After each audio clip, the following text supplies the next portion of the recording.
Hey, shalom, shalom, Israel. Before I get started, I want to give all praises, honor, and glory unto Yahweh, Bahashem Yahushai, Bahashem Mohabrakakadash. Double honors to the elder apostles of Great Millstone, the men who ruled well over Israel and who taught us this truth. And peace, blessings, and salutations to the Hakim that are pushing this word throughout the four corners of the earth in faith, truth, sincerity, and in diligence. And to the few sisters that learn, and to those that support the ministry, Shalom. Yes, the brother Yakana from the GMS Houston camp coming back with another installment of GMS Practicals. And I wanted to go into this lesson, man, talking about our arch nemesis, man, Esau Edom, the so-called white man, and how he's ramping everything up, man, and it's looking a little grim, and to the eyes of the two-thirds. They would look at this man and be like, you know, if it's going to be fixed, Esau's going to fix it. And if he can't fix it, it can't be done. And it's going to get to a point where they're going to give up all hope anyway for those that already haven't given up hope. Because they look at it like there's nobody that can stop this man, and he's got his reset coming up. I saw young Jake on YouTube earlier. I don't know what it was. I just flipping through and saw he had a bag with $1 million in it, all banded up and all that. Pretty soon, that paper, that money, what you call money, it's going to be worthless, man. It's going to be all about the digital currency. Um, you know, the MOTB is right around the corner. They tightening up the grip. Gas prices going up. Food prices are going up. There's food shortages everywhere. Um, even those, some of them wacky tacky Christians can see the handwriting on the wall that, man, we've been lied to, man. This is not what it was supposed to be. These people acting like they want to take over and put us all back into slavery. Well, guess what? That's what he's trying to do. He wants total control, total domination. That's his end goal, man, because he thinks he's on the same level as the Most High, and that's just not the truth. But the scriptures paint another story, man. It looked like he's just going, and he's going to come down with great wrath in pursuant to Revelation 12:12, but he can do all that right now because the power to do so is given unto him, man. In pursuant to Job 9:24, the earth, that power is given unto him by the Most High, man. Yahweh Bashem Yahweh Shai. But I'm gonna go into a couple of scriptures because no matter how bleak it looks, how grim it's gonna look, how bad it's gonna get, his plans won't come to fruition. He's gonna be foiled in the end. It's not gonna happen. So I'm gonna start with Job chapter 20 and verse 4. It says, "Knowest thou not this of old, since man was placed upon the earth, that the triumphing of the wicked is short, and the joy of the hypocrite but for a moment." So it'll look like Esau is triumphant, man. And in a sense, he is. Everything's going to be going his way. And it's going to look like his diabolical plan to just basically enslave everybody, man. Uh, mark everybody and have total control and domination. It's going to look like that plan is going to come to fruition, man. That he's going to succeed, and it's going to really look that way.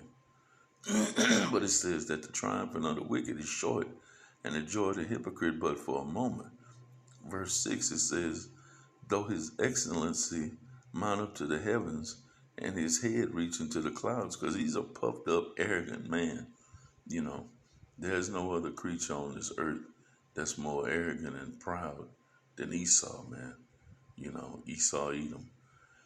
And he's gonna look like he's got a straight pathway, man, to the finish line, you know, and he's well on his way to making his plan come into fruition. But it ain't gonna happen, man. You just gotta keep believing. You either got two choices. You either gonna believe what you see, that Esau is gonna triumph, or you gotta believe in these scriptures that the Most High is gonna foil him. No matter how close he gets to the finish line, no matter how bleak the outlook looks or how bleak it is, it's not gonna happen, man. Verse 7 says, yet shall he perish forever like his own dung. So that's his future, man. You know, it's gonna look like everything's gonna fall into place, and at the last minute, bam, the rug is gonna be pulled out from under this man, and his plans are gonna be foiled. It says, yet he shall perish forever like his own dung. You know, and dung is worthless, man. Once you take a dump, you don't sit there 2, 3 days later, wonder whatever happened to the dump I took Tuesday. Here it is Thursday. No, it's gone, you know, and that's how he's going out. It says, they which have seen him shall say, where is he? He shall fly away as a dream and shall not be found. Yea, he shall be chased away as a vision of the night. So once his plans are foiled, those that remain, starting with the elites, they going into slavery, man, in pursuant to Salakia, Revelation 13 and 10. He that leadeth into captivity shall go into captivity. And after 1,000 years of hardcore slavery, the Most High is going to exterminate this man, He's going to be gone. That'll be the end of that, It says he'll be chased away as a vision of the night, It's like, is put it this way, man, just the scriptures have said, man, he's going to be eradicated. The Most High is going to do away with him, and that'll be the end of Esau. Verse 9 says, the eye also which saw him shall see him no more. And that's pretty much it, man. This is all about faith building. If you believe in these scriptures, man, you got to know you're on the winning team. If you rolling with Yahweh Bahashim, Yahweh Shai, man, you're on the team that cannot lose. Esau's going to be out of here, He's going to do some things. He's going to raise some hell. And he's going to come down with great wrath before it's all said and done. But when it's all said and done, it says the eye also which saw him shall see him no more. Because he's going to be out of here, man. Neither shall his place be placed anymore. Behold him. I'm going to jump down to verse 19, verse 20. Verse 19. It says, because he hath oppressed and hath forsaken the poor, because he had violently taken away an house which he builded not. And that scriptures say that, man. He covered fields, that don't belong to him, man. He takes everything, and he took it all by the sword, his blessing. So these are all things to show what Esau's going to do. Well, who did that? Esau Edom, the so-called white man, did that. Whose blessing was the sword? And how did the so-called white man get everything he got? Through the sword. I mean, when you extrapolate, it's easy to see who Esau is. Surely he shall not feel quietness in his belly. He shall not save of that which he desire. In other words, his plans are going to be foiled. Therefore shall none of his meat be left. Therefore shall no man look for his goods. In the fulfillment of his sufficiency, he shall be in straits. So he's going to be in hard times, man. Right as he's about to fill his belly, right as his plan is about to come to fruition, the Most High is going to put a stop to that, man. Every hand of the wicked shall come upon him. You know, everybody's going to turn on this man, even his allies. His enemies are going to turn on him. Well, they already hate him, Salakia. And his allies are going to turn on him also, you know. And they going to all get a piece of his ass. Verse 23, it says, when he is about to fill his belly, Yahweh shall cast the fury of his wrath upon him. So just when this man, you ever seen like them football highlights, a dude got the ball and he's running to the end zone and he starts celebrating a little bit too early and he spiked the damn ball at the 5-yard line, you know, some silly shit like that, celebrating too early because he's so proud.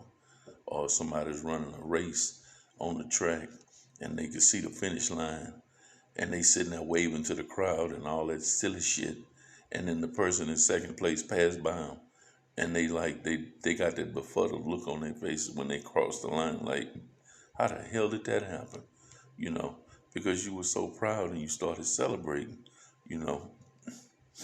But here it says, Yahweh shall cast the fury of his wrath upon him and shall rain it upon him while he is eating.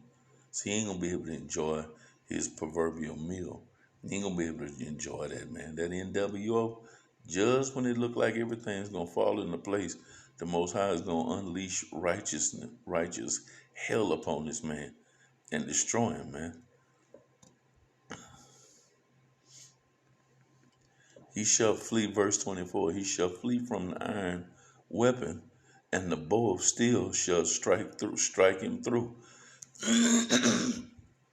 You know, those missiles are coming. The chariots are coming. He's not getting out of this, man. And he's going to have to pay for everything he did. And that recompense in the kingdom is going to be double, man. You know? So there's no getting out of this. But we had a faith that we believe in these scriptures, man. You know, we believe what is written. And no matter how dark it gets, how gloomy it is, how bleak the situation, the outlook is, we know in the end that Esau is not going, his plan ain't going to come to fruition. The Most High is going to fall at. Now, what's going to happen to us individually? Some may have to be martyred. Some will be, some are going to endure to the end. Some are going to be tortured. We don't know individually what's going to happen to each individual. But we do know what the outcome of this thing is going to be, man. That this man's plan will not come to pass. The Most High is going to put a stop to him before he fills his belly, you know. And that's good news, man, That's gospel, That should be a faith builder, man, to know that no matter what this man does, he's not going to succeed, Our power is not going to let us down. No matter what happens to you as an individual, the end game result is Esau will be stopped and destroyed eventually,